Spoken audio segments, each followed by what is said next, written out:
Hello friend, আজকে আমি তোমাদের সাথে শেয়ার করব দেখো নিরামিষ একটা পনিরের রেসিপি। নিরামিষ একটা পনিরের রেসিপি যেটা হচ্ছে তোমরা বাড়িতে খুব সহজে বানিয়ে নিতে পারো। এর জন্য হচ্ছে আমি 1 চামচ কাজু আর হচ্ছে 4 মগজটাকে এটা জলে ভিজিয়ে রেখেছিলাম কিছুক্ষণ। আর এদিকে হচ্ছে একটা বাটিতে তেল নিয়ে নিচ্ছি, সরষের তেল। তার মধ্যে অ্যাড করে দিয়েছি হচ্ছে ধনের গুঁড়ো 1 চামচ, তার সাথে অ্যাড করে দিচ্ছি হচ্ছে শুকনো লঙ্কার গুঁড়ো 1 চামচ। এবার এর মধ্যে আমি অ্যাড করে দেব হচ্ছে জিরের গুঁড়ো হচ্ছে 1/2 চা চামচ। এবার এর মধ্যে আমি অ্যাড করে দেব হচ্ছে হলুদের গুঁড়ো দিচ্ছি হচ্ছে 1/4 চামচ। আর তার সাথে আমি অ্যাড করে দিচ্ছি হচ্ছে কাসুরি মেথি নিয়েছি হচ্ছে 1 টিস্পুন। এবার এর মধ্যে অ্যাড করে দিচ্ছি হচ্ছে বিট লবণ না থাকলে তোমরা কিন্তু এমনি লবণই দিয়ে করবে। বিট লবণ দিচ্ছে, তার সাথে অ্যাড করে দিচ্ছি হচ্ছে এমনি লবণ দিয়ে হচ্ছে এটাকে ভালো করে মেখে নেব। মশলাটাকে তেলের মধ্যে মশলাগুলোকে ভালো করে মেখে নেব। তেলের মধ্যে মশলাগুলো ভালো করে মাখা হয়ে গেলে এবার এর মধ্যে আমি অ্যাড করে দেব হচ্ছে কিউব করে কেটে রাখা পনিরগুলোকে দিয়ে এটাকে ভালো করে ম্যারিনেট করে রেখে দেব হচ্ছে 20 থেকে 25 মিনিট মতন। পনিরটাকে এরকম 20 থেকে 25 মিনিট রেস্টে রেখে দেবো।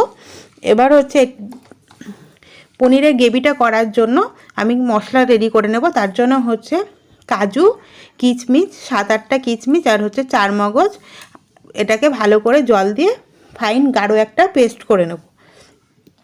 এই পেস্টটা রেডি হয়ে গেলে এবার এর মধ্যে আমি অ্যাড করে দেব হচ্ছে 75 গ্রাম মতন আমি টক দই নিয়েছিলাম। টক দইটাকে মিক্সিতে ভালো করে ফেটিয়ে এই কাজুর বাটাটার মধ্যে ভালো করে মিশিয়ে দেবে। এবার এর মধ্যে অ্যাড করে দেব হচ্ছে কাশ্মীরি লঙ্কার গুঁড়ো 1 চামচ, ধনের গুঁড়ো হচ্ছে 1 চামচ, হলুদ দিচ্ছি হচ্ছে 1/2 চা চামচ দিয়ে, আর সাথে হচ্ছে লবণ দিয়ে এটাকে ভালো করে মিশিয়ে রেখে দাও কিছুক্ষণ। এবার হচ্ছে পনিরগুলোকে একটা প্যান নিয়েছি, প্যানের মধ্যে সরষের তেল দিয়ে পনিরগুলোকে ভালো করে ফ্রাই করে নেব। পনিরগুলোকে ভালো করে ফ্রাই করে নেওয়া হয়ে গেলে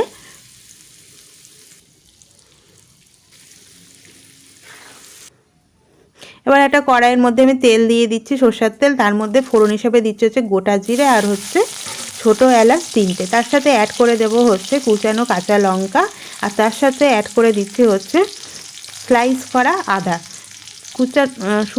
কাঁচা লঙ্কা আর হচ্ছে আদাটা ভালো করে ভাজা হয়ে গেলে এবার এর মধ্যে আমি অ্যাড করে দেব হচ্ছে সেই দই আর হচ্ছে কাজু, 4 মগজ এর বাটাটাকে দিয়ে ভালো করে কষিয়ে নাও। কষানো হয়ে গেলে জল দিয়ে ফুটিয়ে নাও। জল দিয়ে ফুটে গেলে এর মধ্যে পনিরগুলো অ্যাড করে দাও, দিয়ে হচ্ছে ফুটিয়ে নাও। তাহলেই রেডি হয়ে যাবে আমাদের একটা নিরামিষ পনির রেসিপি।